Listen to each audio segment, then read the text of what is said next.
Hey there, friends and foes. Good evening, Multiverse. This is Back of the Cereal Box Presents Back Issue Breakfast Club. And on this episode, I'm going to go way, way back to the 1980s for the Marvel graphic novel, The Aladdin Effect, graphic novel number 16. And we are going to do that right after this. Saturday morning, it's fun for all. Cartoons and cereal, let's have a ball. Comic books, kaiju, pro wrestling too. The fun is waiting for you. Back of the cereal box.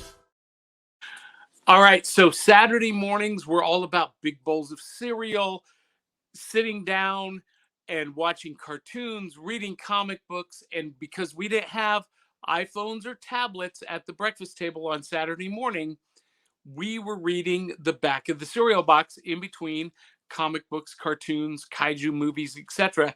And then around noon, Mom would kick us out of the house. All right, you've watched enough TV, get out. We'd hop on our bikes and we would ride miles and miles away to the comic book shop. And I would buy a stack of comics, or we would go to the drugstore or the convenience store. It didn't matter. Wherever they had comics, I'd buy a whole stack.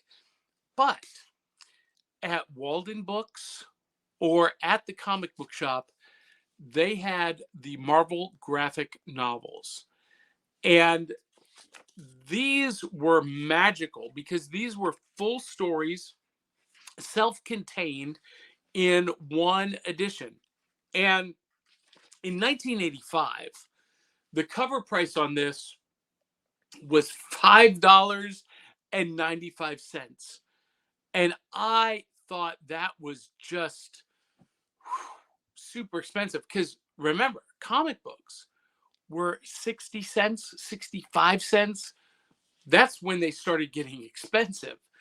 And so $5.95 for a comic book was a lot of money. But I have a few, and I've gone back, and when I see these at flea markets, I snatch them up because these are real gems. Now, this was written by Jim Shooter and David Michelinie, who is one of my all-time favorite writers. David Michelinie wrote my favorite Avengers story arc, The Knights of Wundagore. And if you've never read that, he was the writer, John Byrne was the artist. It's all about how Wanda gets seduced by Chthon, the demon of the Darkhold. And it really started the whole storyline with Wanda's troubles and her mental illness, and eventually led to No More Mutants under Brian Michael Bendis. All of that to say, David Michelinie was a brilliant Avengers writer. And so this graphic novel is co-written by him. I have a feeling that Jim Shooter plotted it out. David Michelinie wrote the script. And then one of my favorite Avengers artists, Greg LaRocque, did the pencils, and Vince Colletta was the inker. Now, I'm not real familiar with Vince Coletta's work. I may have seen it elsewhere, but I didn't recognize it. He does a good job with Greg LaRocque's pencils. And Greg LaRocque was one of my favorite Avengers artists. He was the artist on the Avengers with Roger Stern when I fell in love with the series with issue 222.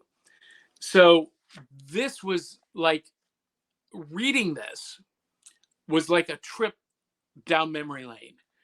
It was just a joy because I've had this in my collection for about a year, but I had never read it prior. And today I sat down and I read a bunch of stuff, and this was on the top of the stack. So the story is about this little girl named Holly Ann, and they live in this town in Wyoming called, I want to say it's Pleasant Ridge, the Ridge, Venture Ridge. It was called Venture Ridge. And for whatever reason, Venture Ridge has vanished to the outside world. And where we meet this town is a little town in Utah, and they are being held captive by this invisible barrier, like an invisible dome around the town. It's been up for 2 months, and the town has devolved into a Mad Max post-apocalyptic type of society. And Holly Ann's father is the sheriff, and he's trying his best to keep order and to keep people civilized, but there's no electricity, there's no running water, there's no food coming in, and they are quickly running out, and this town has devolved into a panic. And Holly Ann, crying herself to sleep, wishes that her favorite superheroes would come help them. Storm, She-Hulk, the Wasp, and Tigra. As it turns out, the organization known as AIM has erected this invisible barrier because they are trying to capture this immense power source. They're trying to find it and take control of it. The Time Master is the leader of this particular branch of AIM. And what happens is Holly's wish comes true. Storm, She-Hulk, Tigra, and the Wasp all appear in this town after she wished them to be there. Here's a shot of She-Hulk. I love that shot. And they arrive with no memories, and Holly Ann has to help them remember who they are. And long story short, it turns out that Holly Ann is a mutant of immense power, and that she can wish things into reality. She has reality warping abilities. And when she makes a wish, kind of like the Scarlet Witch, it can come true. I mean, look, they save the day, they free the town, and the last page, Storm leaves a card with Holly Ann's father for Xavier's School of Gifted Children, or Gifted Youngsters. And we never see Holly Ann again. To my knowledge, Marvel has not done anything else with this character.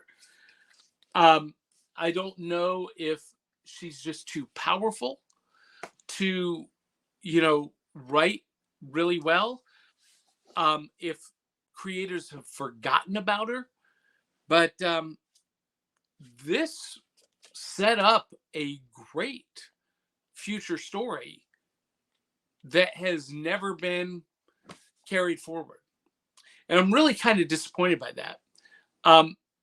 Some of you may correct me. You may say, no, Holly Ann has reappeared. I'm just not aware of it.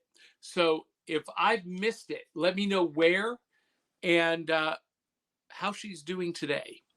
But as far as I'm aware, this was the end of her story. But great read. I had forgotten. I really had forgotten how much text and dialogue were in comics in the 80s. This is equivalent to 4 issues today. It is packed with story. It is packed with exposition. This is something you read. Yes, beautiful art is great to look at, but you have to read this. And I had forgotten really how in depth and how involved comics were in the 80s. Because I've gotten so used to contemporary comics, I blame Brian Michael Bendis, and the decompressed storytelling and very little dialogue, mostly, told through the graphics and the action. This does both. You are going to feel very, very satisfied, very fulfilled after reading this. You're going to feel like you've read a story. And if you are one of the people out there who you really long for those days of having a story, something meaty, the Marvel graphic novels, in particular, the Aladdin Effect, is going to fill that Jones in. Now, before we leave, we have to thank some people who make this show possible. We have to thank our Cereal Box Super Friends. They are our Patreon community, and they contribute on Patreon. And if you would like to have your name among this distinguished alumni, just go to patreon.com/cerealboxpodcast, and you can become a member for less than $2 a month. And if you're watching this as an early release, you're already a Patreon member. Patreon members get this show before anyone else, about 4 weeks before anyone else. So we also need to thank our sponsor, Dr. Malcolm's Body Bags. This is maybe one of the coolest projects I've seen in a long time. It reminds me of the Mighty Men and Monster Makers, First Day with My New Tongue. Well, here, just watch this video. It describes it better than I could. Check this out. When I was a kid, the Mighty Men and Monster Makers was one of the coolest toys on the planet. Well, Body Bags takes that idea and ramps it up a notch by doing it in 3D. There are 4 different assortments that come in zippered body bags, and you can mix and match to create your own characters and abominations. Get yours today. Body bags. Saturday morning, it's fun. Oops, didn't mean to run that video again. Anyway, get Body Bags from Dr. Malcolm's Body Bags. You can find them on Instagram, Kickstarter, and that would be awesome. I love that idea. I absolutely love it. Now, since we're talking about comic books, we got to thank one other person. We have to acknowledge our partners, Comic Books for Kids. Check this out. Comic Books for Kids provides comic books to kids in hospitals and cancer centers across the U.S. It's a place where we can all work together to make sure every child has a comic book. 100% of all proceeds go towards the kids. It's about making a difference, and while they're in the hospital, allowing them to fly like a superhero, battle dragons, or rescue teddy bears. We are in every state in the country and now support over 160 hospitals. Every month, we add more. Visit cb4k.org. Check them out. Support them. We love them. Well, friends and foes, guys and dolls, this wraps up our episode of Back Issue Breakfast Club. Hope you guys have enjoyed this. Again, check out the Aladdin Effect. You can find this on Amazon, eBay, flea markets. If you see it, pick it up.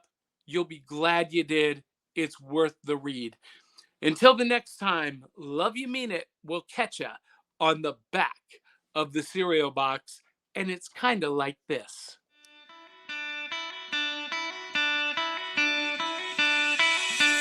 It's like Coca-Cola, Levi Strauss, Johnny Carson and Mickey Mouse. The first star was James Dean. Elvis Presley, yeah, he's still the king.